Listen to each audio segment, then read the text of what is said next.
So first, we'll talk a little bit about CDP and the knowledge community and impact, the work that we do. So just give you a little bit of an insight, as we might have also people here who are not just projects in CDP. So a little bit of an introduction and welcome.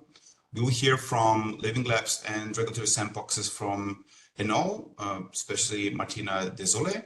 And we will also hear about Net Zero Regulatory Sandboxes from Andrea Hercsuth. She's from DG Ener. So we'll have two inputs there.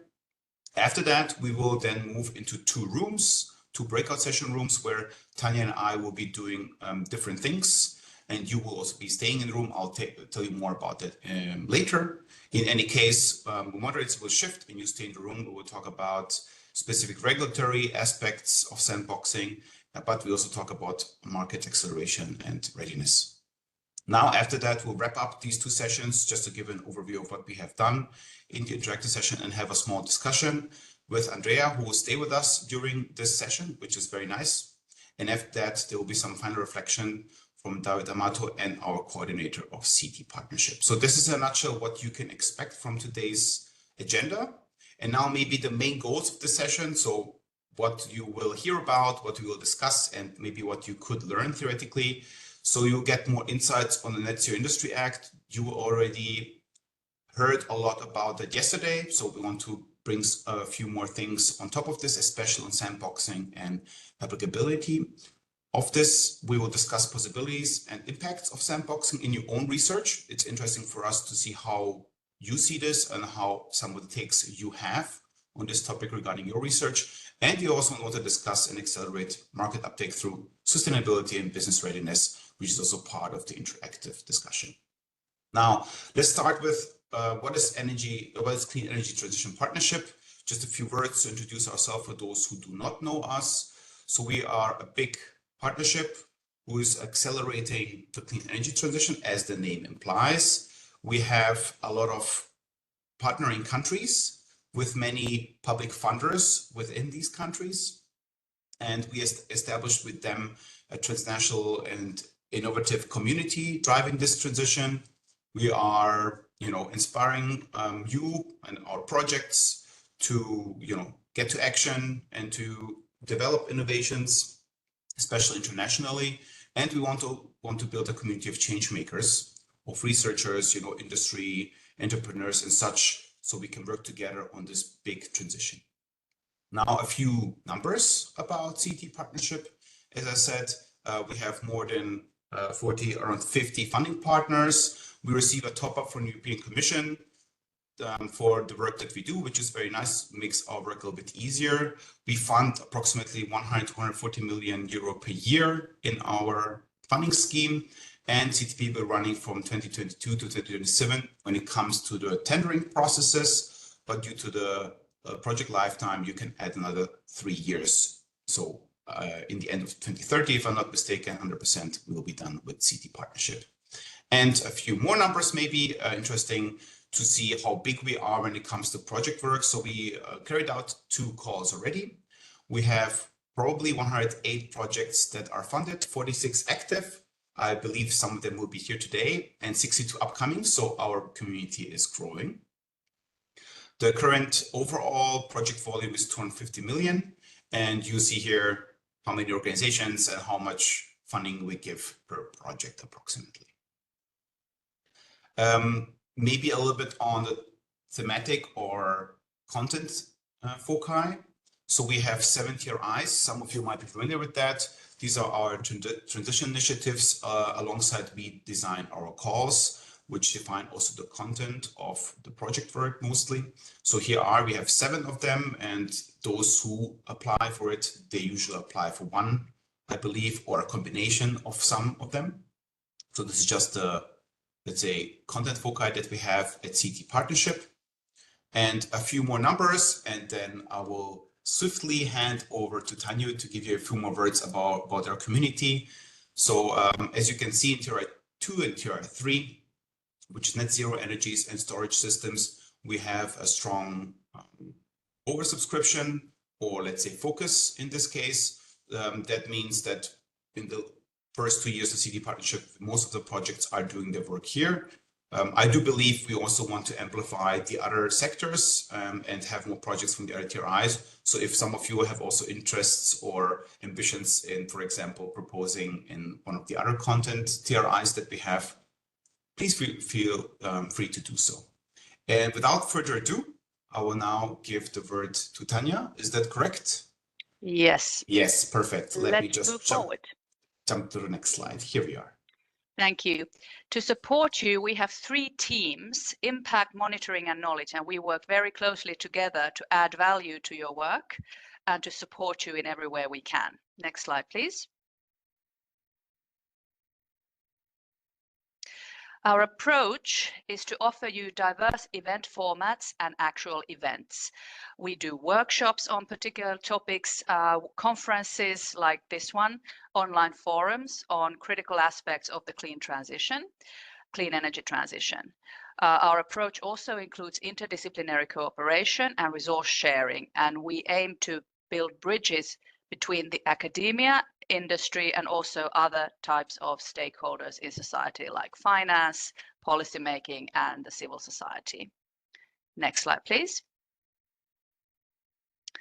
Key benefits we hope we can offer you are knowledge sharing and networking, accelerated innovation in research, advancement of cutting-edge research that you are doing, improved outcomes and productivity, and regular impact assessment and metrics tracking. Next slide, please. So you can join us and stay tuned and find opportunities for collaboration, for instance, on our B2Match event and matchmaking platform. You can access our shared resources through our CETP Disco platform and be part of a growing research community through our YouTube channel and LinkedIn. Thank you. Back to Andreas. Thank you, Tana, for the quick input. Now we would like to enter our first interaction with us, as we also want to have this as an interactive session in general. So in a second, you will have the opportunity, I hope it works technically, to have a participation in our Slido poll. So now you have the possibility to scan the QR code one more time, or in the chat, we will also post a link that you can then access. And with this, we would like you to interact with us and tell us the concept of regulatory sandboxes for net zero technologies. How familiar are you with that? And it's just a very quick overview of seeing, okay, is this a new topic for you? Is this something obviously you heard about? I mean, you had an input yesterday, so you can assess by yourself how familiar you are by now. And so we a little bit get a feeling for, okay, most of the people who are within this session and interacting with us today have specific knowledge or don't have specific knowledge on this one of our main topics today. So I see there's still a bit of activity. We see that most of the people, about 80%, are not familiar with the topic at all. I think that's very good. Not that I think it's not important, this topic, but I think we can learn a lot from each other in the interactions that we have prepared for you. But I hope that you will get a lot out of this session and take some things away. I always say, if you learned 2 things in one session, in one presentation, this is already more than the average. So if we can manage that you take away a few things from the session today, that will be great. But we also have a few people that are quite familiar with the topic, which is also nice. We have also experts here who will be probably willing to share, except our people who do the presentations. We still have a bit of activity. We have 30 people in the poll. You know, don't hesitate to scan it if you don't have, as I said, a phone at hand. That is probably the quickest way of interacting. Just click the link and in the chat, and you can also participate. And don't forget, while we go and while we have presentations and later also discussion, you have also Q&A tab in the Slido, always open. So maybe keep this thing open next to this main window. And then you can just see always the updates on the Slido or ask questions there. Okay, I think we are good. It will still be open maybe for a second, but we can see here that approximately 2/3 of the people here in this session are not really familiar with sandboxing, regulatory sandbox. Very good. Now let's go to the first input of today, which will be done by Martina Desole. She's the director at Desole, which is the European Network of Living Labs. And she will tell us more about living labs, regulatory sandboxes, and everything that comes around it. Are you there, Martina? And will you be willing to share? I see. Very good. You're already taking over. Good. Hi. Good morning, Andreas. Can you see my screen? Yes, very good. Looks good. Perfect. Thank you very much for the invitation and for this opportunity to speak a little bit about Living Labs as a regulatory learning tool and its relation to sandboxes. I'm not a sandboxes really expert, but we have had working with the JRC on this topic in the past few years. So I'm happy to share a little bit what were the findings.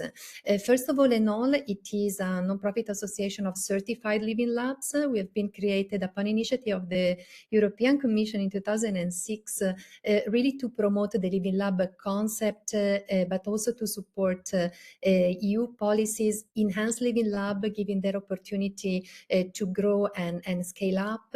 And it is a growing community. We have now 165 members in the 5 continents and 38 countries. So it is European, but it is more of a global network of living labs. We coordinate 3 EU-funded projects, and we have historically labeled more than 500 living labs, because our mission is really to be an ambassador of the European values of co-creation and open innovation, and joint co-creation especially. So one of the things we do, we really certify living labs that have a specific definition that I'm going to share with you. But we also organize a lot of capacity building to support you open your living labs or use other living labs, or if you're a living lab, to better your skills. We are also organized in working groups because we have many members around many different verticals that are thematics or horizontal. And one of the joint working group that we had, it was really with a joint research center of the European Commission on regulatory learning that we are going to relaunch shortly. So we are participating in many events, organizing one flagship conference that is always a big highlight in September, but we are not working only with the European Commission at policy level. We are tightening our relation with the United Nations as well, and we organize info sessions, summits in different countries all around the world. Another thing that is important is that Living Lab are picking up their actually recognition in the past few years, especially linked to the missions and the EU partnerships, because it is a way really to involve citizens, users, and the whole stakeholders in a way to democratize research and innovation, bringing research and innovation closer to the people and co-creating actually the future together. So for Desole, the definition of living lab, it is very specific, has been validated by our members, and it is that living labs are open innovation ecosystem that work in a real life environment, and they are working on a systemic user co-creation approach. And here systemic is very important, meaning that we do co-creation with all the stakeholders of the whole quadruple helix, so academia, government, citizen, and industry, but not by just contacting them once with a focus group or maybe with a survey. It is really working together to experiment and prototype things. And this means that we are really integrating research and innovation in communities, placing the citizen at the center of innovation. And for Desole, living labs are not projects. Living labs are organizations, and we certify the organization that act as intermediaries, so bringing around one table citizen research organization, company, and government to do joint value co-creation, meaning that after every prototyping, every scale up, every experimentation done in a living lab, each of the quadruple helix should go home with some value for them. And you can see here the 6 main blocks of the Living Lab activities, and real life setting is really one of them. You are talking today not only about sandboxes, but also market acceleration, and Living Labs are used a lot also for this, because they are helping the risk in innovation as they are working in a real life environment.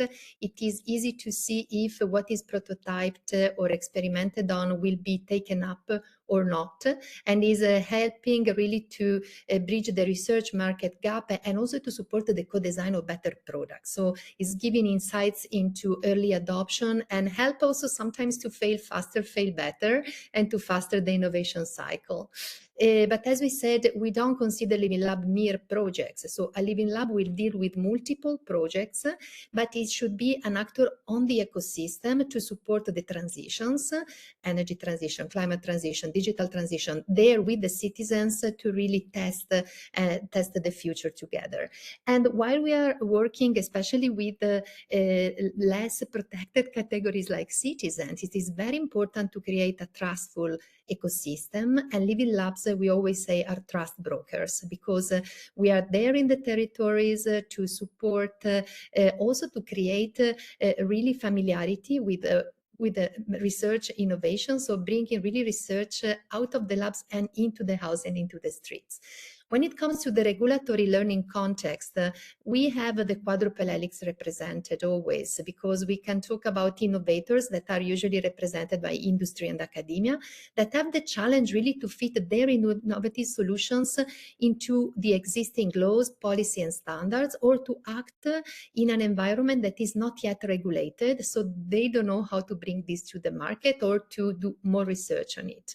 On the other side, we have regulators that actually are creating and enforcing the policies, but they need, of course, while creating a policy, to balance all the objectives, environmental, social, economic, and they need also to adapt to what is the request of innovation that usually is really rapid, and need to make sure that they don't under-regulate, because this is risky for the society, but they don't over-regulate, because this is a risk for economy. And on the other side, we have citizens, because of course they are the ones who are going to be using the innovation, and their acceptance, it's very important, and also to protect them, but also to understand what are the issues that citizens might see. So we talk about regulatory learning when we are talking about these insights that we got, in this case in a Living Lab interaction, that will feed reflections for all the quadruple helix, and also regulatory experimentation when we try new products, services, processes, and policies into a real life environment when we are talking about Living Labs. Because if we want to have a difference between the three main regulatory learning tools that are regulatory sandboxes, testbeds, and Living Labs, we can say that sandboxes are structured and usually led by authorities that are allowing innovators to test ideas in a controlled real world environment, but it is controlled and under the supervision of competent authorities. Test beds are actually usually a bit more than a lab, but it is a dedicated testing environment where regulatory learning or regulatory experimentation is not really at the center, but can be part of the discussion. And Living Labs actually are combining the two, but especially they work in real life environment, meaning that they have real reactions from the final users. So Living Labs are really considered to be very vibrant ecosystem and can help, and they know how to involve all the different stakeholders of this so-called quadruple helix model into this joint co-creation process. So really the keyword is a co-creation.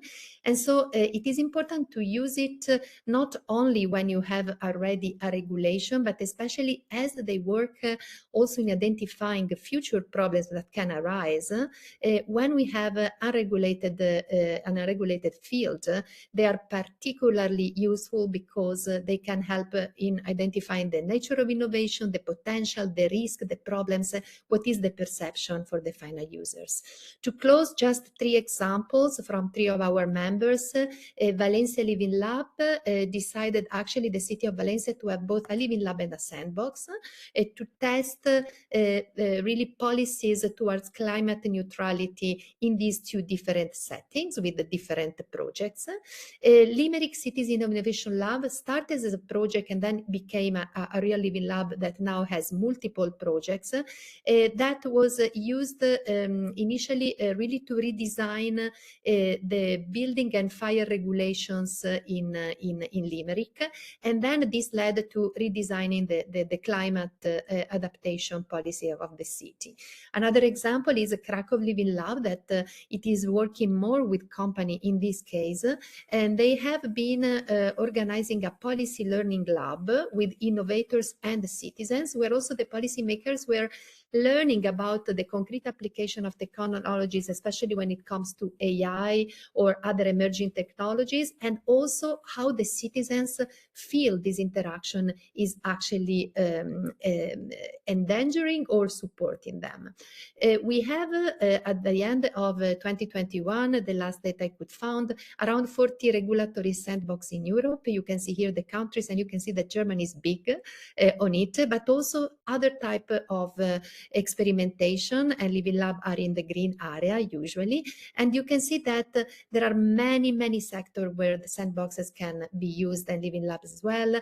Sandboxes, especially in finance and transportation until 2021, but we see that now are picking up a lot on energy, health, and mobility, where living labs actually are used in all these different sectors. Outside Europe, we see examples of sandboxes in Canada, South Korea, Saudi, China, Australia, Indonesia, Singapore, and Namibia, with the studies that have been actually examined by the European Commission while defining their own rules.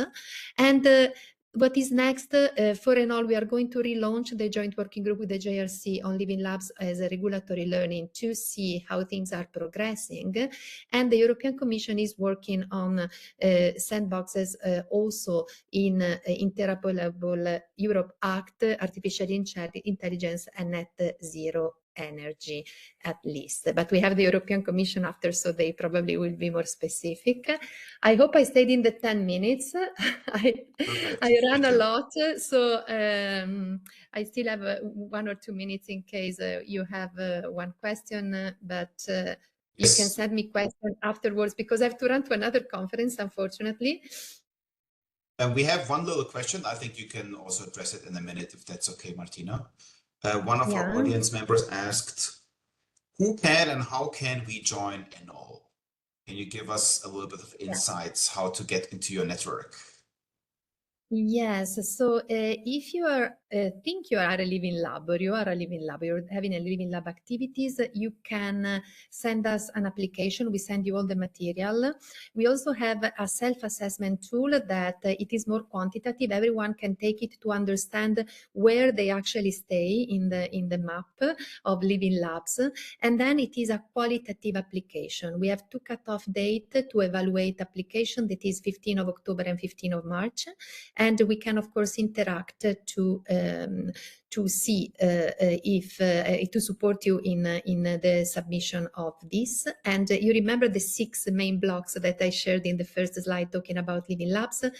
The criteria for evaluate a living lab are these 6 main blocks. And of course, we can send you all the information. You can reach me or my colleagues, and you can write at network@enol.it or martina.desole@enol.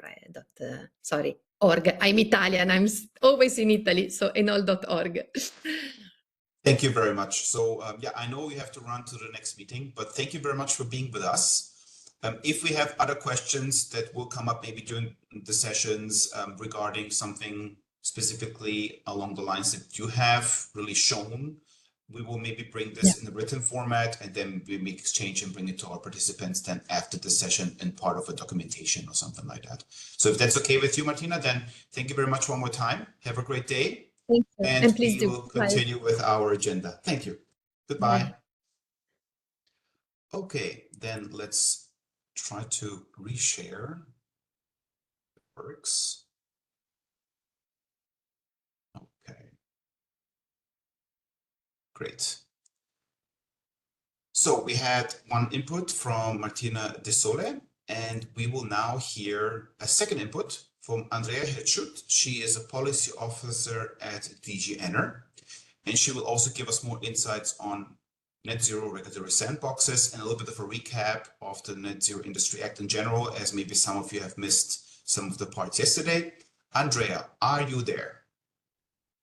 Yes, can you hear me? Good morning. Yes, very good. Good morning, Andrea. Let me jump to the next slide and then you can directly start. Yes, first of all, thank you very much for the invitation to this very interesting and inspiring workshop. I'm glad to be here today with you, and I also saw that most of the participants are not familiar with regulatory sandboxes. But probably you are familiar with regulatory issues that innovative products or solutions have to face when they try to enter to the market. So this is the issue that we tried to look at more closely in a staff working document we prepared last year. And I'm showing there the reference to the staff working document. And it also puts a bit of light. Why do we need regulatory experimentation in the energy sector? And I think there is nothing new for you because you are working on clean energy transition, all of you, in different projects.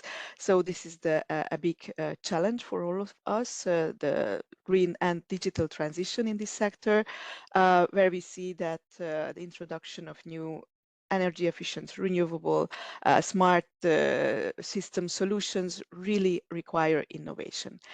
Innovation in a sector where there is a huge amount of regulation. It's a heavily regulated sector, historically regulated sector, we all know. And there are different barriers also to innovations, not only regulatory barriers, but sometimes financing, sometimes technical challenges. But now I would like to really focus on the regulatory barriers that innovations might meet.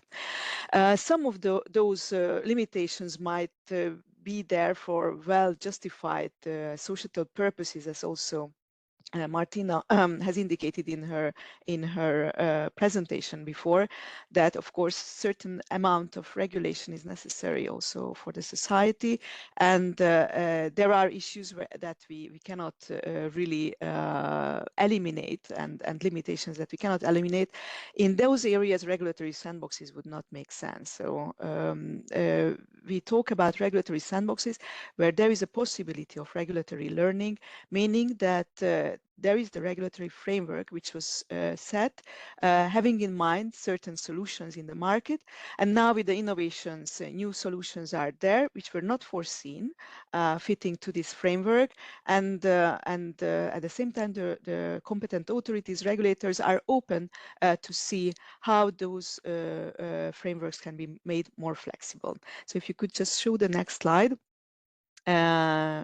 Quickly, I think that's also a slide showing the different type of experimentation. So Martina has already talked about it. I'm not going to enter into more details, but testbeds are really focusing on the technological part. Living labs, very important, the interaction with the final consumer, with citizens, and regulatory sandboxes really look at the regulatory issues. So here, the involvement of a competent authority is key. If you pass to the next slide, that will show when we did this report a year ago on regulatory sandboxes in the energy sector at member state level, which member states were active in the energy sector. And there are some surprises also, because some member states are active in general regulatory sandboxes, but not so much in the energy sector. Also, we found that there is sometimes it's difficult to translate the same terminology from one member state to the other, because the same word means different concepts, or the same concept is named with different words. So we have also had a bit of discussion on that issue in the staff working document I mentioned before. If you go to the next slide. In this document, looking very much to the national experiences in energy, we try to see what are the lessons learned, what are the positive examples, and what have been also the challenges when member states try to set up regulatory sandbox schemes and run sandbox projects. So we looked at these different aspects and tried to see what have been the success factors and where they found difficulties. And I think this is a very interesting analysis for those who would like to set up new schemes, new sandbox schemes, because there is a lot we can already learn from the existing or past sandboxes. Of course, we found that there is a huge interlink between the different aspects. So you really have to have a clear idea why you want to use this tool. You have to have, of course, other objectives, not just setting up a sandbox itself. In this case, and also to net zero regulatory sandboxes, we have this green and digital transition in the energy sector. That has to be also clearly identified whenever there is a concrete project that will contribute to that final goal. But then all the decisions we take on whether it's more bottom up, top down, has a more sectoral or general approach, it will affect also the other aspects. If you pass to the next slide, then just I try to summarize some of these lessons learned. So we saw that there is no single instrument that is suitable for all circumstances, especially also because in the energy sector, regulatory sandboxes are really at the national, addressing national legislation and also give exemptions from national legislation. We are not aware of any European level legislation that is hindering innovation. So that was also the outcome of the study we have run with the GRC and also with some external stakeholders. Then the involvement of stakeholders, also as Martina has indicated, it's very important. So without the stakeholders also from the design phase, it is very important that the regulators, the competent authorities, whenever designing the scheme, they also listen to the innovators, to all stakeholders, what are the real needs and where they see the regulatory barriers. Then that the regulators have to have competencies in order to be able to act on this issue, because many times we also saw that the competencies of the energy regulators are not covering innovation. Therefore, they go to the least cost option, and that hinders, of course, finding innovative solutions. Then also that there has to be a broader strategy. I have already mentioned that, and there has to be also a clear regulatory learning potential, at least, so that we are able to change some of the rules. Then there is also an interesting learning that sometimes we don't need exemptions, we don't need to change the existing regulatory framework, but stakeholders need to understand what the actual framework means. So consulting and advisory services have shown to be very useful and many times solving the problems, issues for those innovative projects to come to the market. If you pass to the next slide, I would also say a few words on NZIA. So you have heard, I think, much more on this regulation, which is really aiming to decrease strategic dependencies in the manufacturing of net zero technologies in Europe. And therefore, we have these two benchmarks related to the annual deployment in Europe and also the world market. The next slide shows a little bit the structure of NZIA, which you might have also seen, but I would like to highlight where the innovative elements can be and where you find issues with innovation. So I think the acceleration valleys really echo or might be good candidates also for living labs, as Martina was illustrating living labs. where we have the different players and the whole value chain and stakeholders. Then in the access to market part of NZIA, we have auctions, and there will be non-price pre-qualification and award criteria, of which one will be a possibility to include innovation. And colleagues are working currently on and implementing up to define what innovation will mean in auctions. And then the third element, really targeting innovation in NZIA, is on the set plan and on the regulatory sandboxes. It's in the innovation chapter, of which I would like to say a few words on these regulatory sandboxes elements. So if you go to the next slide. So why do we have net zero regulatory sandboxes in this regulation? Because we would like to, of course, promote innovation in this field, in net zero technologies, and also enable regulatory learning. We see that innovative technologies are essential to this climate neutrality, so also to security of supply and resilience. And how we would like to support it? So by testing innovative net zero technologies or other innovative technologies. And this is the point where these articles go a little bit beyond the scope of NZIA. So it's not only about, you shouldn't only imagine manufacturing projects, but really any type of net zero technology project could be candidate for net zero regulatory sandboxes. So it goes a bit beyond the general scope of the regulation. Then it is in a controlled real-world environment by a competent authority. So their participation is, of course, key and fundamental.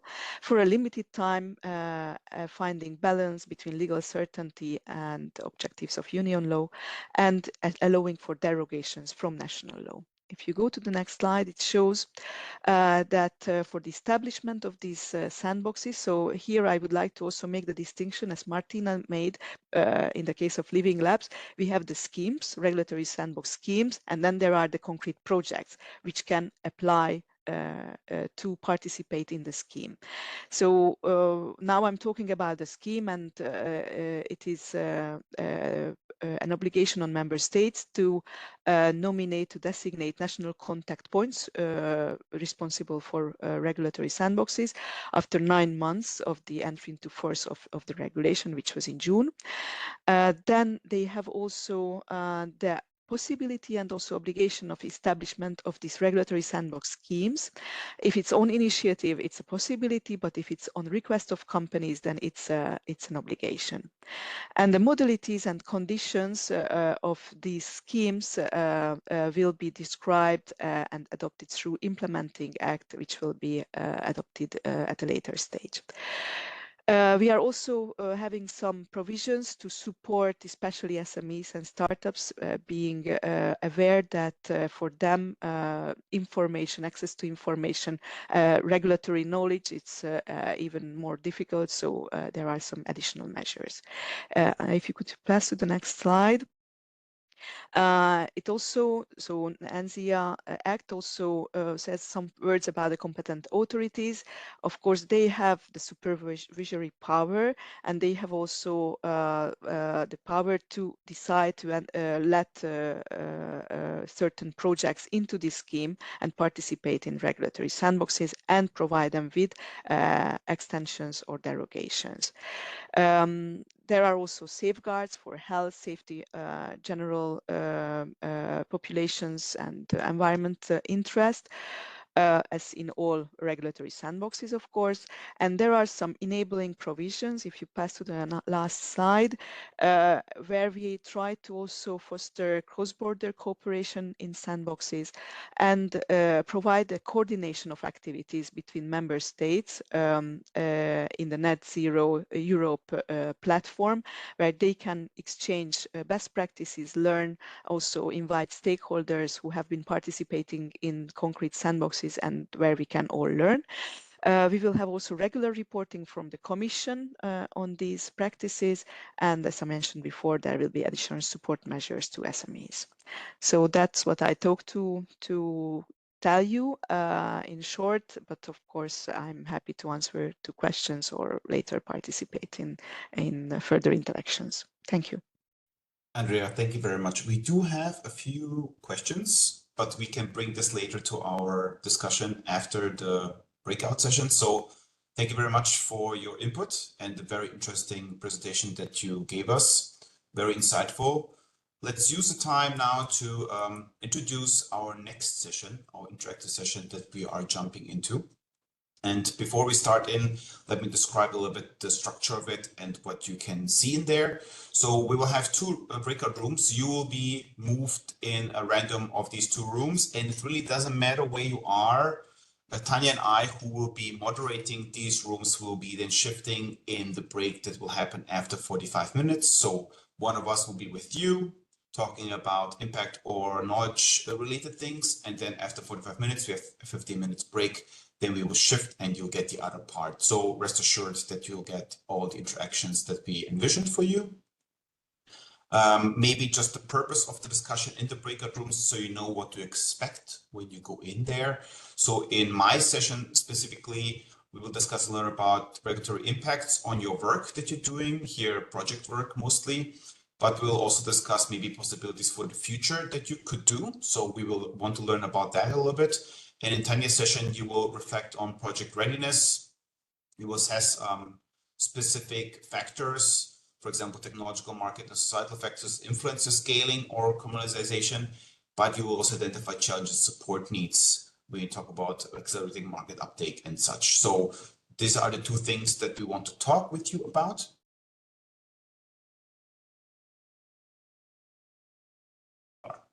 So now we're entering our little discussion.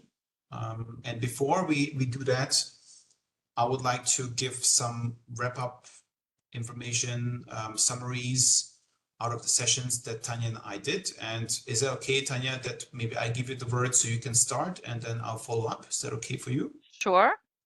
So should I share perhaps you can. screen? That might if be this easier. helps. Yes, if this helps, you can. Yeah, sure. Let me just find it. I don't know where I seem to have, I don't know where the mural went. Just a moment. I could also share it if you want. Yeah, maybe that's easier because for some reason I lost it now. Yes, give me a second and I will share it. It was underneath the main, when we got back to the main room, it ended up underneath the thing, but you can share it. That would be great. Would you like? Okay, then I'll share it just a second. So we had really interesting discussions and really interesting results, I thought. When we see the mural, first of all, there. Yes, so if you go to the first, I think the upper one was the first one, right? Yeah, so here you don't need to zoom too much, but we were looking at the TRL levels. The red one is a test circle, that's mine. You don't need to look at that. But we saw that the majority of the projects were at quite low TRL, but they were also looking to go. So the level on the horizontal axis there is the current technology readiness level, and the vertical axis is the target level. So you can see that quite many of the projects are at quite low TRL, but they are looking to make a really big jump in 3 years up to very high TRL. So we discussed how this can be happening, and it's because many of these projects were actually already owned by companies. So companies have the IP and the companies are doing this. So they have the demonstration sites already there and test beds and everything. So they have everything that is needed for a really rapid upward movement. Then if you go a little bit further right, let's see. These are we looked at their market and commercial readiness, and it was interesting to find that we don't need to go into any details here, but these were about starting from the business idea addressed, basic market regulatory operating environment analysis, competitive, the landscape, the competitive landscape and everything, all the way up to level 6, where you already have to have a kind of a expert team, developing team to try and do the technology transfer. So you could see that the majority of the projects were really looking at all of these things. So the only things that were left out were the very final 3 levels, which are levels that are typically tackled in a company when they are already putting the topic, the innovation into market. So really many interesting things. And then if you go one step to the right still,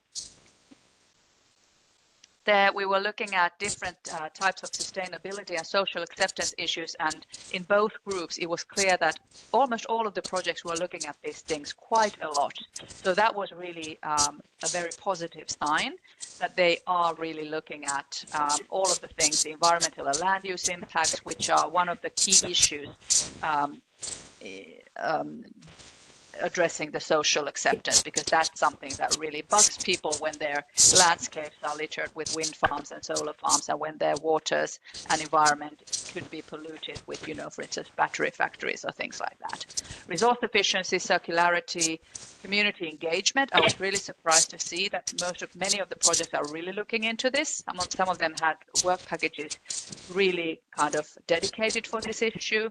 Public awareness and education, same thing. Regulatory and policy planning also there, and equity, inclusion, and even job creation was something that many of them were looking at. So the orange circles here are the target, where they are going to get to during the project, and the green ones are where they are already now. So I think this was really, really interesting. Thanks. Thank you, Tanya. Then I will take over from here. I see that your discussion blocks are very populated. That's very nice to see. Ours were not as populated, unfortunately, but we did have very nice discussions. So we had also 3 discussion blocks. Then the first block, we talked about how current regulations and policies affect project work in general. And we had 3 pillars. We talked about what leverages maybe project work, but also what doesn't affect the project or the work at all, and some barriers. And you can see here in this example that there are quite a few barriers, but also it's very positive to see that if you're not affected by regulations, which might be then easier to deal with things in a nutshell, but especially if it leverages the work, that also means that some of the things are also already being put in place. I think that's very nice to see. Not go into details, but we did have quite some discussion about energy communities and how some of the regulations try to help with that, but other regulations hinder it. So we had a good exchange on that, but not just on that. Then we went from there into some regulations and how they could maybe adapt it better so you can do better work or better innovation in general. So we had a few things again about energy communities, as I think this is just a very big topic currently, but we also had a project that is outside of our scope with CDP that say, okay, we are a good big facilitator. We are trying to, you know, reuse some of this infrastructure that is maybe old and outdated, but we would like to, you know, make something new out of it, kind of a new transition from an old transition, and how maybe they have problems with if they plan one thing, they end up at the third authority, which then dealing with third things, and then they have problems with this cross-regulatory policy problems that are sometimes not aligned. So we had quite some discussions about sometimes the people who are trying to go through, let's say, the jungle of regulations, laws, and policies, that when they go into details and when they start facing things, they also often see some mismatches between regulations, and this was interesting to see. And then last but not least, we gave our audience, let's say, a stage where they could draft as a thought experiment the perfect project if the perfect sandbox would exist. And we had quite some interesting interactions where they said, well, then I would build the perfect, you know, island system and exchange all the things on my community platform, or I would create a market for carbon and exchange these things among all the stakeholders because we are building carbon storages, and this would be completely breakthrough for you know, energy transition in general. So we had these kind of things, and I think I also brought some interesting questions. So I think we could start with talking to Andrea at this point in time, if you don't mind, Tanya. That would be very nice. All right, let me jump back to maybe just the slide where we see PowerPoint again. Yes, Andrea, are you here with us? Yes, I am. Very good.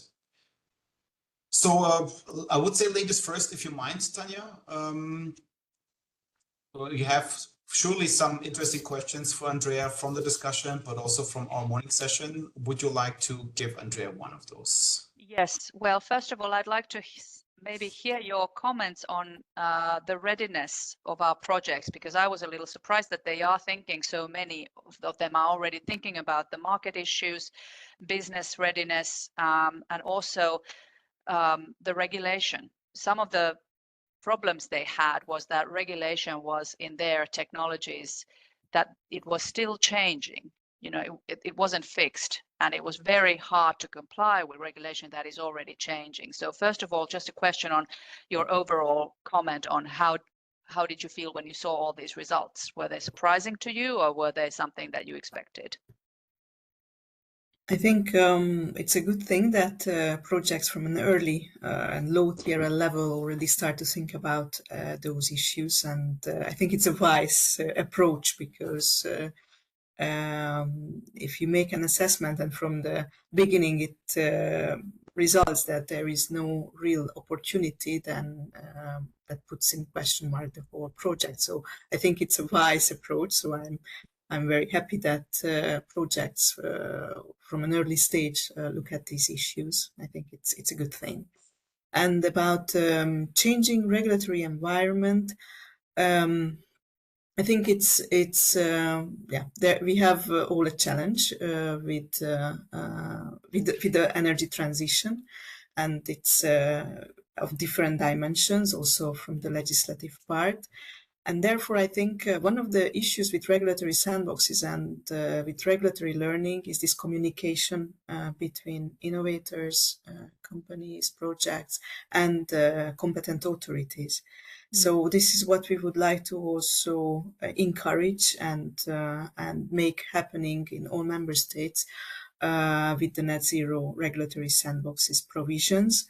And therefore, we are going to also be an active part in coordinating between member states in this platform. But I really think this is the key element, that we have this interaction, we have this dialogue, that both parts understand the issues, the problems, the difficulties of the other side, and try to address it. So sometimes, and I think it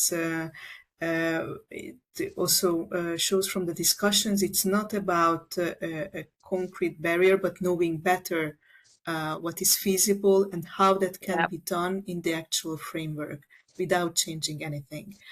And with the changing regulatory framework, I saw many issues, but maybe you enter on concrete proposals or concrete ideas later related to energy communities. And there, it's true that, and the issue of DSO requirements and monopolies, this has been addressed at EU level. So it's also a question of transposition of the energy communities requirements, which we will have to follow up. So it's many times it's not that the regulatory framework will not be there, but it's a question of time.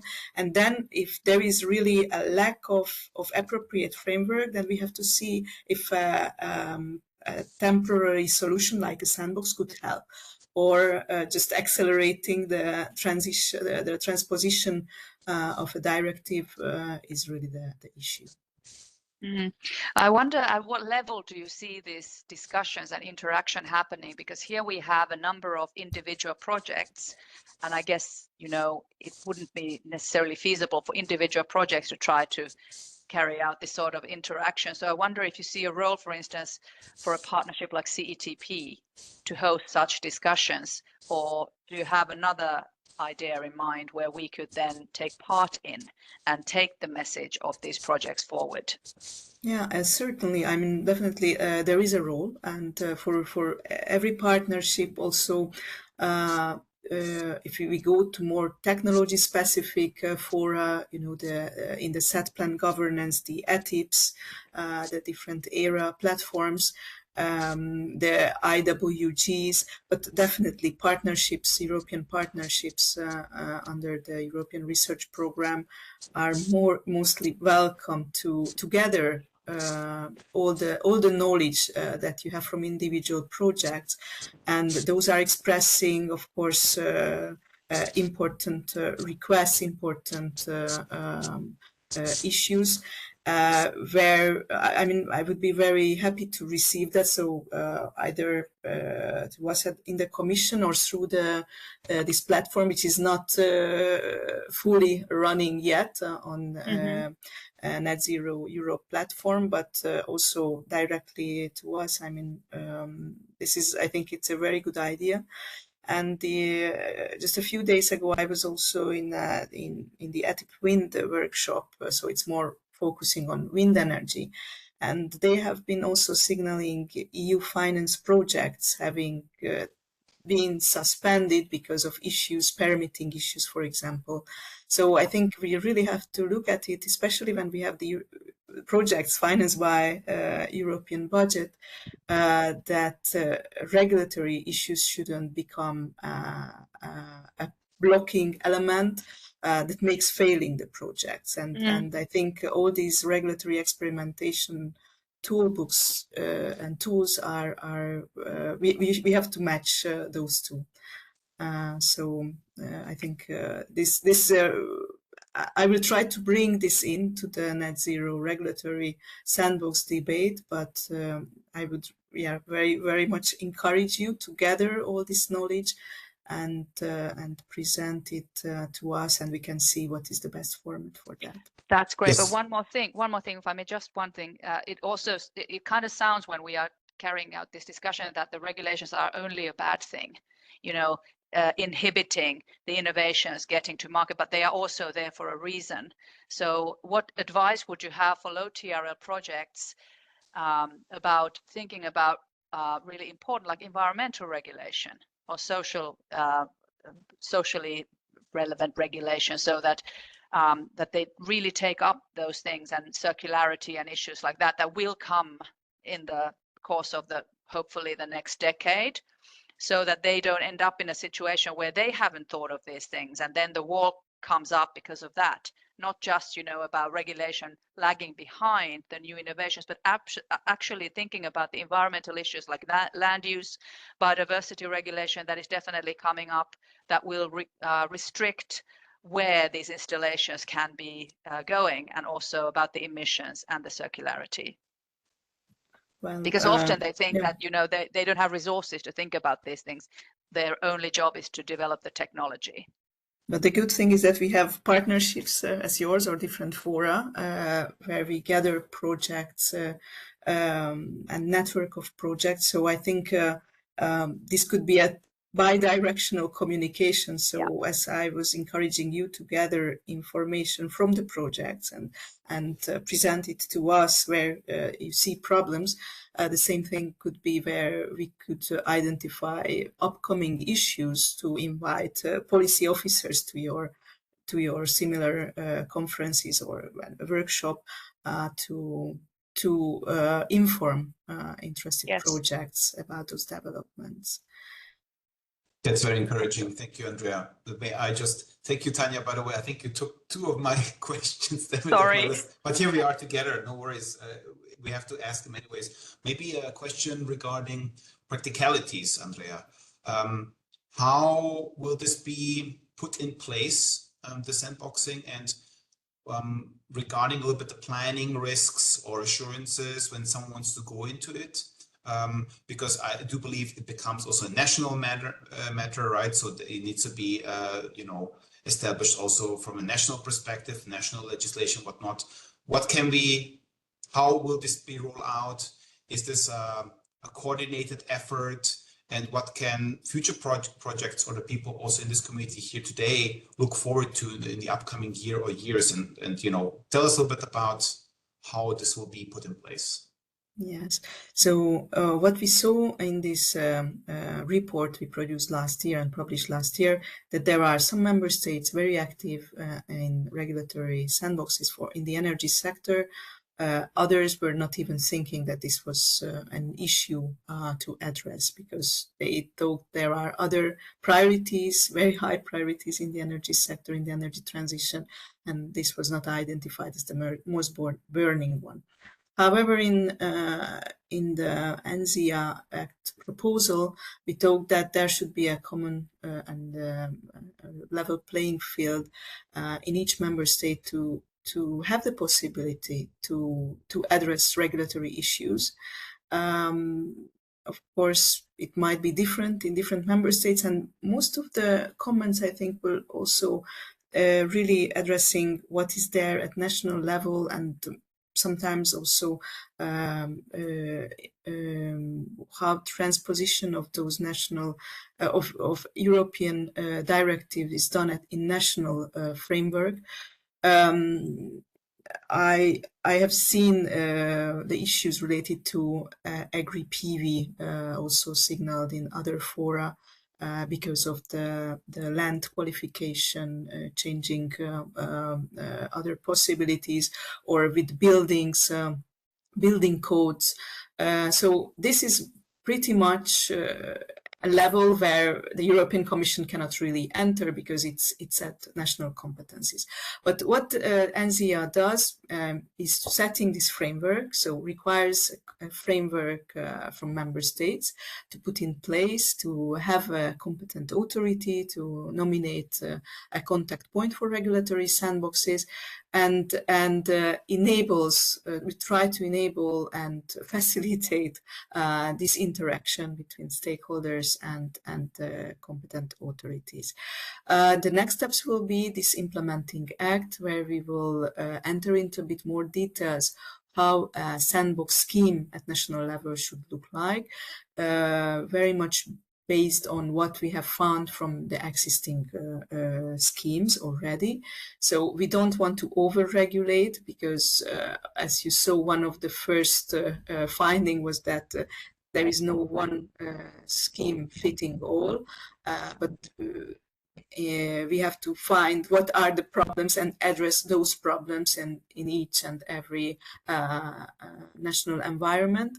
But there has to be, of course, an approach to allow and support these kind of interactions and testing.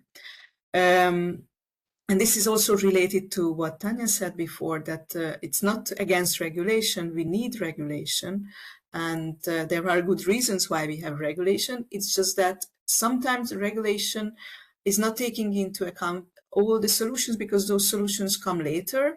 And then we have to see whether this is a justified limitation, and for example, with certain environmental aspect, there might be that, yeah, there is that requirement, and we cannot give exemptions because we wouldn't change the framework in a later stage. And then I saw also there is a question why it is temporary. It makes the whole thing less plannable, and then what is the what comes next? So the issue with this temporary testing is that after that, there has to be an evaluation and see whether the framework can be changed and adopted, so that that product, that service could be fitting in a new framework in the future. So it's not just a very short term vision that we test and then that's it. But it's really testing to see whether we can adopt the framework for the future to welcome those solutions. Very good. Maybe just a adjacent question to that, because you mentioned it. We discussed with some projects how they can, I will not say directly make policy, but at least be part of the policy making process. And we had one project that is doing some carbon storage technologies that is so new that there is no regulation, no framework, nothing about it. So just testing in the field. And they said there is nothing there that limits us really, but we also don't know really where we're going with that, because, you know, can be part of research, that's fine. And maybe a practical question for projects, because this is always a question that is asked: how can such projects go into these working groups, I don't know, circles, let's say, who might have some impact on these kind of things? Obviously, what we can always do is, and this is always our offer to the projects, take all these things as a knowledge community within CTP, for example, and put it in the reporting scheme towards the European Commission in general, because this is also what we have to do. And then you will find some information there. But, you know, it's a paragraph in a report that is very long. So how important would that be? So maybe a small practical tip or suggestion from you, what can these type of projects do to be heard better, to generate more impact? Actually, feedback to policy from projects, from research projects, is a very important issue, and we try to put emphasis on that and also encourage that.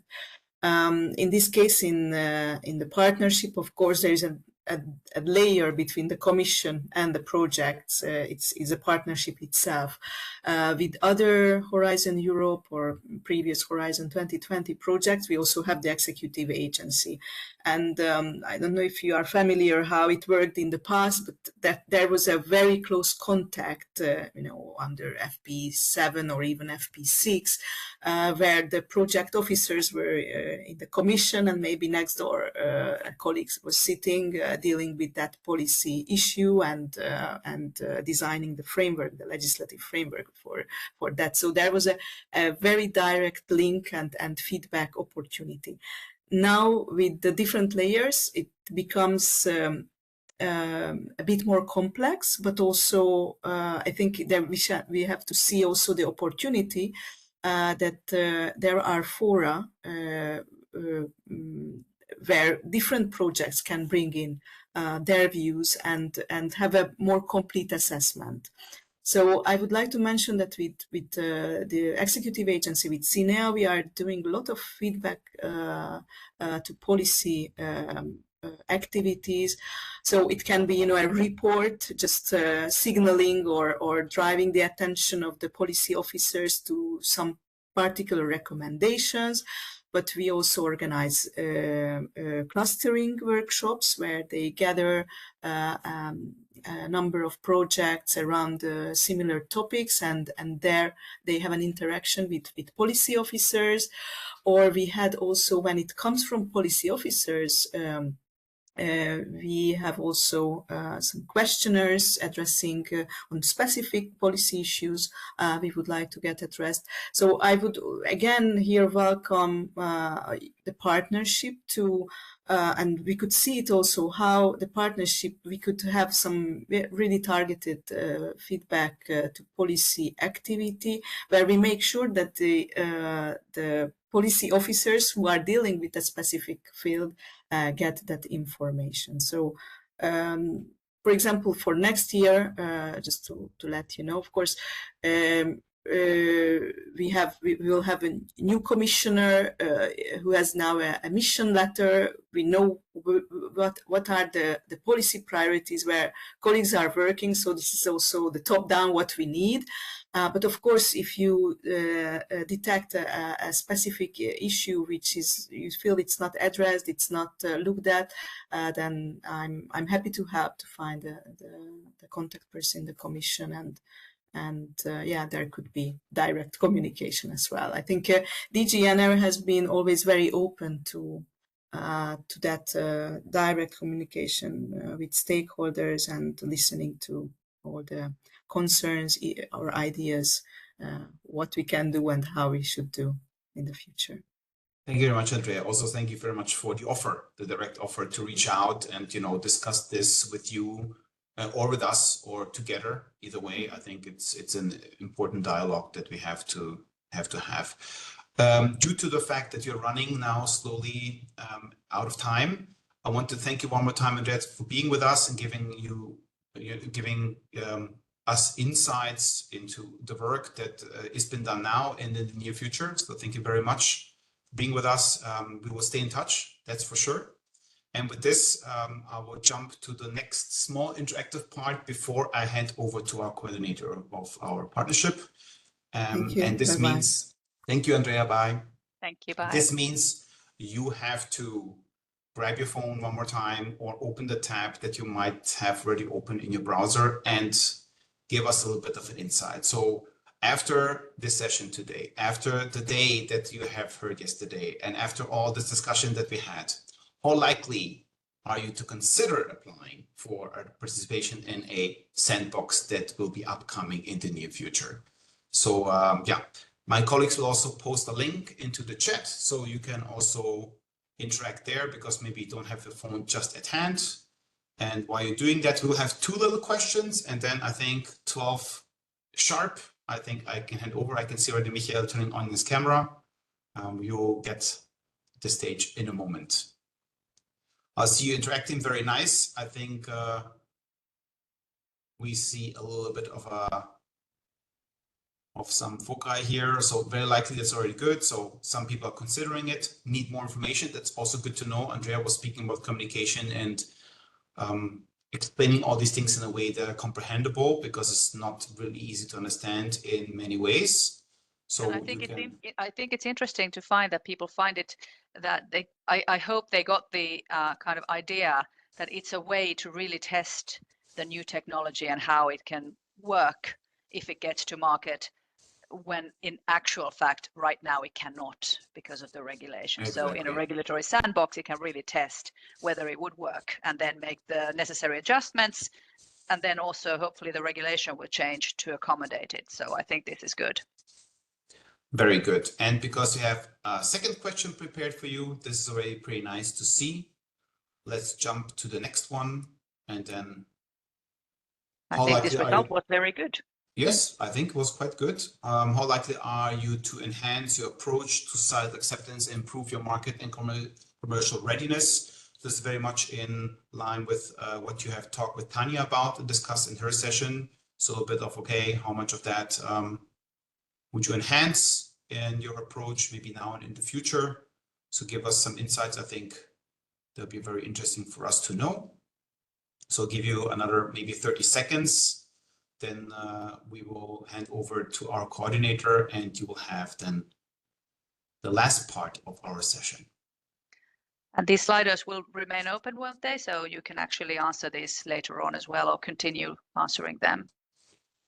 I think and it was interesting to find in the impact sessions that so many were already really well versed in looking at these things. So it's really nice to see that still people were motivated to even look at this even more, but somewhat likely probably also reflect that many people are already doing it. They already have the resources, so they cannot really move even further with that.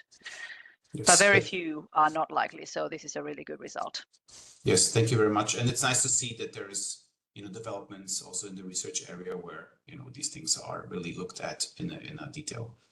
Thank you very much for being with us.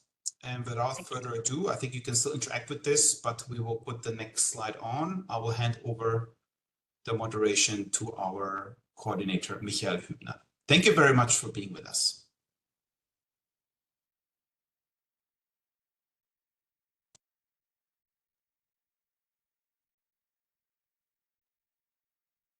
Yes, hello again from my side. I hope the sound and the video works well.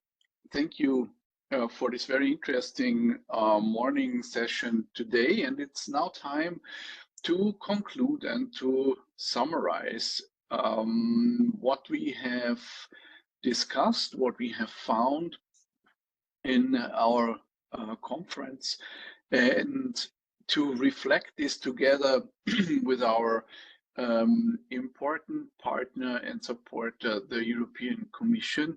I invite now Davide Amato, Deputy Head of the Unit in Energy Transition, to take the floor and to join me here. Hello, Davide, thank you very much for finding the time. Good morning, Michael, and thank you for the invite. I bring you actually salute of Rosalinde and the police, our director, that couldn't be here today, personal issue, and it's very nice to be here today. Thanks a lot for jumping in. It's clear that Rosalinde, of course, has a lot of things to look after, and so we are happy that you can be here with us. I don't know how far you have been able to follow the conference, but maybe you have some observations about the Clean Energy Transition Partnership and its role. We have discussed how we from the research innovation sector, on the one hand side, and particularly as transnational partnership, can contribute to the implementation of the Net Zero Industry Act to strengthen Europe's role in the global markets and value chains of energy technologies. Do you have any basic observations or inputs that you want to share with us? Well, I couldn't listen to all of the discussions. That's honestly the end of the last panel with Andrea from the GNR. It is clear that I mean, when we look at the key, I mean, for us, this is one of the key instruments to really bring to life and advance what we really need to do on the set plan, and then consequently, in the broader spectrum, what we have to do under the Net Zero Industry Act, and now even more what we have to do under the Clean Industrial Deal. So in a way that the policy framework is, the way we see it at the moment, is not due to a dramatically change. As we have been hearing, there is a call for rather implementing what we have been developing in the past 4 years, rather than coming up with new or brand new ideas. So in this regard, as we were now entering the implementation modality, the role of the CTP will really become key for us to use it as a way indeed of implementation, but also as prioritization and alignment of national research and innovation efforts within the units. So this is really in a nutshell. Again, at the same time, we have to understand that as part of this effort, research innovation is due to call to have a more prominent role in the future. We see that in the Draghi report already, in the Beta report, where they're both calling for a fifth freedom on research and innovation. So it's also this framework that we would need to act and we will need to deliver, not only on continuing actually delivering on excellent research results, where we see actually the pressure coming also from our Chinese counterparts, but also in turn these research results into real innovation in the room. Davide, thank you for this reflection. One observation that we are having, and this was also, let's say, a guide, a very much guiding idea for how we have designed the Clean Energy Transition Partnership. We see that a lot of things need to be clarified in the energy transition as we are on the way. And our belief is that research and innovation can not only help to develop the right technologies or also the right, let's say, integrated solutions for the energy system, but it can also help to create what I would call evidence-based knowledge or strategic knowledge for the energy transition. Because, I mean, the energy transition is really a operation under life conditions, and we need to be sure that we are to the point with these developments. And so what we have discussed today, also that test beds, living labs can contribute here and help to understand what solutions are working, where are maybe roadblocks and so forth, is one of our basic ideas. Of course, when we try to develop such relevant knowledge, and this is, I mean, the basic idea is not to live, from single funded projects, but really to bring them together to understand what the overarching outcome of the innovation projects is. Then we want to connect to initiatives on the European level that are doing similar things or trying the same. I think at the European Commission, of course, you have the same challenge, that you have really a huge program running, Horizon Europe, or the framework program as it is now coming, the new framework program. And more we have the tendency to try to bundle things and to concentrate things so that we really can push the transition forward. Are there any, in the past we had a very interesting experience with DG Anna's initiative that is called The Bridge, where they bring together European projects in a kind of knowledge community in a similar way as we are organizing it. And it was a very fruitful dialogue to come into this group of the big European projects with our projects and compare the findings or discuss if we have the same findings or maybe sometimes different. Other initiatives where we could come in and bring in the policy papers that we will develop, or the summary reports of the projects, or also the experiences with our Living Lab network, where we create a validation framework for projects. I've been reading about these initiatives on real labs or transition labs that is coming in the European Commission. Do you have any ideas or recommendations how we could connect to such European initiatives? Yeah, I mean, this is also the part of conversations that I heard before between Andrea and the colleagues. And indeed, I mean, it's in the framework of the policy that we put. Now, in broad terms, I mean, let's say that the knowledge, as Andrea was recalling today, it's very much, I mean, the knowledge and the project. Today, in the institutions, it's very much in the hands of the executive agencies, and as far as we are concerned, this is SINEA. What we're trying to do with them is to have a sort of consolidated return of knowledge through some, let's say, retrospective analysis that the colleagues in SINEA are doing. But at the same time, there are some initiatives that are being done in taking advantage of the project reviews in trying to bundle relevant projects together, and then indeed having some sessions where we come with some policy questions on our side, obviously you will know in front, so you can prepare, and then we listen to your replies coming from the evidence of the project. And this is honestly the simplest way forward to do this sort of activity. Now, you are a special project because it's so fun, and that entails lots of other projects funded by you and with you. So, to put it simply, what one could envisage is that on your side, so as a partnership, you could organize this type of research, return of knowledge for us. So in a way, simple workshop where you could offer half a day, for instance, where we on the Commission side can come with some policy relevant questions, and you can bring the answer that is emerging out of your project.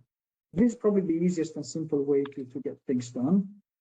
In parallel, obviously, this is something we need to discuss with our senior colleagues. It's also how to link up, I mean, projects that are happening under Cluster 5, and then projects under the partnerships that could be like complementary and could have good exchanges also for the advance of mutual knowledge. But again, this is something that needs probably to be a bit more discussed with our senior colleagues. On our side, as I said, I mean, probably the easiest is to have these workshops organized, maybe once a year, for instance. But this is something maybe we can explore a bit better under the enlightened vision of my colleague Maria, that is kindly following the partnership, so that we can maybe discuss something. Thank you, Davide, for this reflection. Very interesting, because of course we see ourselves from a perspective of SINEA. Of course, we are a funding project, but in the same way that it was explained by our and all colleagues, that the Living Lab is not just a project, but really an integrative initiative that bundles a number of projects. We, as a partnership, of course, are an initiative that can do much more than just fund research projects, and from that perspective really are seeking this partnership with and this dialogue with you as the European Commission, which normally works very well with many of your colleagues, and I want also to use this opportunity to say thank you for this very good collaboration that we are having from the very beginning on, without which the establishment of the partnership would definitely, of course, not have been possible. So thank you very much for this. I'm just looking on my notes because there was another question that I wanted to raise. What we have been discussing yesterday, also in the policy session, was a lot, of course, about what role can research innovation play, and the related question, of course, is how can the collaboration among the stakeholders in the field can be enhanced, accelerated to transition to net zero. So the Net Zero Industry Act, of course, is trying to create a framework that helps us, particularly with the production of those technologies. But of course, also what we've discussed yesterday, an important part is to stimulate the European market to overcome maybe barriers that we have on the European market, which are partly regulation and market issues, but also sometimes constraints in the infrastructures, grid constraints, and so forth. More and more we are seeing, the more we go forward with the transition and expanding the green energy systems in real life, the more we also see that we might have limitations on the European markets for our technology providers. So how can the collaboration among the stakeholders be enhanced to accelerate the transition in Europe, and by that stimulate the market for our technology providers? Because at the end, if they want to be successful on the global market, we need to make sure that they find a strong European home market where they can successfully test and develop their solutions and technologies, so that they have a strong position on the global markets. Are there any strong inputs that you want to give us on this aspect? Yeah, thank you for putting forward this question. I mean, I think here we have to reflect on a couple of aspects. Okay, the first one could indeed be, in a way, the regulatory framework that we have here at home. I think last year's through the Green Deal and all the related regulations that were developed, we have really set a good regulatory environment for a change and for the future. And as I said, I mean, this is not really due to change very much, at least in the coming mandate, if we want some political guidance. What we have to, however, to address now is indeed the low productivity and competitiveness issues that we have with the twin transitions. As in any transition, I mean, we have to expect from environmental productivity and competitiveness issues, and it's actually against this background that the Draghi report came in with a call to strengthen our investments in growth and innovation in strategic sectors, and actually clean energy is well developed in Draghi's report as one of the key sectors to invest in. So when we come now to investments, well, investments in research and innovation, clearly. Well, there, I think that the partnership can play a very good role as long as we really clarify where we should focus our attention. Because unfortunately, we don't have unlimited resources. I mean, we try to ask for it, but usually member states say no. But I mean, it's a joke, obviously. But the point, I think, is that the set plan, as we have really revamped it now, and we are now trying to implement all these changes, can really help in identifying what needs to be done. I think the work of the implementation working groups will be essential in this regard, as much as the work of the ethics and the strategic research innovation agendas that have been put forward in the technological areas. The missing link, I think, and the work that we have to do in that regard is to, in a way, develop what we can call joint strategic research and innovation agendas. We give it a first go in solar, what we published, we start working document in June. I think the other technologies deserve also a similar initiative, where we should actually bring together member states, the Commission, and why not also private partners and academia to define A, what needs to be done, and then B, who is going to do what, and with what instrument.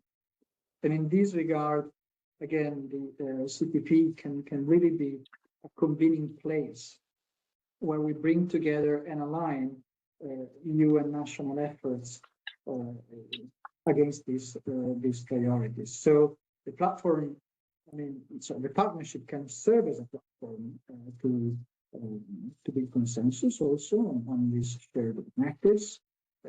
It can then be a hub for the common hub for cross-border innovation projects. And as I said, I mean, it's a matter of alignment. It's also coordination on financial mechanism across EU member states. And why not also a way, if you wish, to attract private investments in the areas that we're covering, because they see that there is indeed an investment on the public side. And finally, I mean, you mentioned it earlier, the platform, well, the partnership, it's in a way a gold mine of knowledge. So, I mean, exchanging knowledge and also extracting knowledge from the projects will really be essential, not only for us at European level from a policy making perspective, but I would say also at a national level and with our private investors. So in a way, I see the platform also as a bridge between policymakers at national and EU level, and ultimately, they're not actually very last in the line, the civil society. So the work that you're doing also on experimentation on the ground really has to really go in this direction. So again, I really see it as not just as a financial tool to implement interesting projects, but also something more that goes beyond, in a way, with strict to sensory research and innovation activities, but also as a policy tool that we have in our hands that wants the results of criminal transition. Thank you, Davide, for this reflection and also making clear your expectations to our partnership. Particularly also to pointing again to the revamped set plan. I think that's really an important framework that we are trying to work towards. All of our transition initiatives are closely connected to the implementation working groups of the set plan, and we propose also to even stronger combine and find synergies between our resources to manage the so-called transition initiatives, where we have the funders on board, and the implementation working groups, where we can have those strategic discussions that are so necessary. And the set plan has really provided a perfect framework for that with its implementation working group. So we are really seeking the close contact between those two structures. Thanks a lot, Davide. We are at the end of our conference. Thank you for taking the time and be with us here at the end. It's now up to me just to say a big thank you to all the people that have worked to make this conference a success. You will find a comprehensive documentation of this conference When you have registered on our event platform, you will receive follow-up emails with the links to the recordings and the documentation. We will, of course, have a strategic review, and all the outcomes of the conference will be taken up to structure and to compose our future activities already next year. We are about to establish our next year's work plan, so we're in the middle of the process, and this input comes exactly to the right time. Particularly, I want to thank the following, and I apologize already that I cannot name all of them, but and hopefully don't forget anyone completely, but it's impossible to mention all of the active people in this conference that have contributed. And I think each and every contribution, be it on a mural board or be it as a session moderator, is important here. And I really want to highlight this, that all of you have contributed to the outcomes. Particularly, I want to thank the representatives from the European Commission that were ready to spend time with us to give us their valuable inputs and reflection from the European level. And so we are able to connect our activities closely what was happening on the European level. Thank you for all the panel participants in the policy session and in all the other sessions that have contributed to fruitful discussions. Particularly, I want to thank our panel moderators of the policy session that were also working a lot on the strategic framing of the policy session yesterday. That is Raquel Enochea and Gary Brambrook, both co-chairs of our General Assembly. I want to thank all the TRI leading experts of the Clean Energy Transition Partnership, which are not only doing a great job during all the year to bring the different topics and challenges forward, but also have helped to the curation of projects, finding good examples and facilitating the exchange both with the project teams, which is a very important factor also for the success of this conference. I think our moderators of today, Tanya Suni from Click Innovation and Andreas Carusa from Baum Consult, who have done, I think, a great job to bring the efforts of the knowledge community and the impact network closer to our audience and also involve our audience to help to streamline and further develop those concepts. I also want to thank the conference organizers, mainly responsible team that has been more in the background. Florian has been a moderator yesterday, but rarely they have been in the background. So I thank Florian Moritz from the Austrian Ministry of Climate Action, Selina Schwarz, who really had the main load of practical organization and was acting mainly in the background. And so I want to really highlight her contribution. Without you, Selina, this conference definitely would have been possible. Thanks a lot for your work.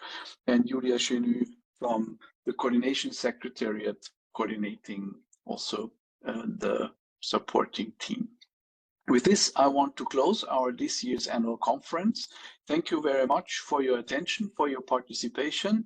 Please stay with us. Keep linked to our event and matchmaking platform. Use this platform actively to make the contact to the different stakeholders in the field, create great projects and submit great proposals to the Clean Energy Transition Partnership, and by that become part of this initiative, become part of the active players in the energy transition. And by this, let's stay connected. Thanks a lot and goodbye. Thank you. Goodbye. Bye.